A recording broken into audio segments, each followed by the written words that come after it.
A Kentucky lawmaker accused of sexual assault has died of a self-inflicted gunshot wound, authorities said Thursday. Meanwhile, his wife said she will run for his seat. December 14, Frankfort, Kentucky. AP, the Kentucky lawmakers' resume included enough material for an award-winning memoir. He was a peacekeeper at the Rodney King riots in Los Angeles, a White House chaplain to 3 presidents and a 9/11 first responder who gave last rites to hundreds of people at Ground Zero. But Republican Dan Johnson's carefully crafted history crumbled this week following an extensively reported story from the Kentucky Center for Investigative Reporting. The story tore down his claims and portrayed him as a con man whose deceptions propped up his ministry of a church of outcasts in Louisville and hid a sinister secret, a sexual assault allegation from a 17-year-old girl. Johnson denied it all, declaring his innocence from the pulpit of the church where he was the self-appointed pope. By Wednesday night, he was dead, his body found on the side of a secluded road with a self-inflicted gunshot wound to the head.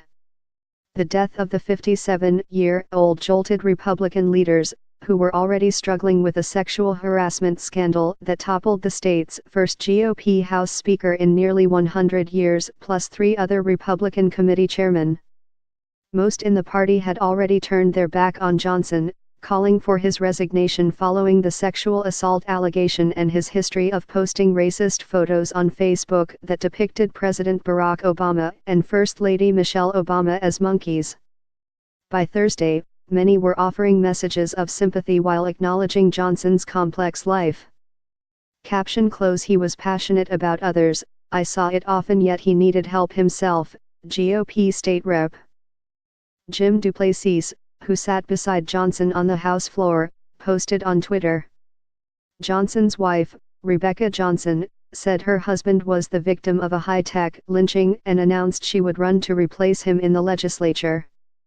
Elected in 2016, he was part of a wave of Republican victories that gave the GOP a majority in the Kentucky House for the first time in nearly 100 years. But before that, he was the pastor of Heart of Fire Church in Louisville, which prided itself on welcoming real people. It was a biker church, so there was lots of leather jackets, lots of long hair and people that if you ran into them on the street, you might have a different first impression, said David Adams, a political operative who worked with Johnson on his campaign. On the church's website, Johnson claimed to have healed sick people during a visit to South America in 1991, including the incredible story of raising a woman from the dead.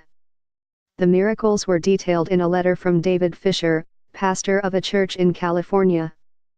Fisher told the Investigative Reporting Center that he did not witness those events and could not point the agency to anyone who had.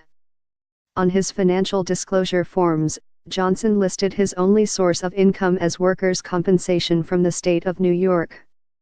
He said that money was from injuries he sustained while working as a chaplain immediately following the 9/11 terrorist attack in New York City.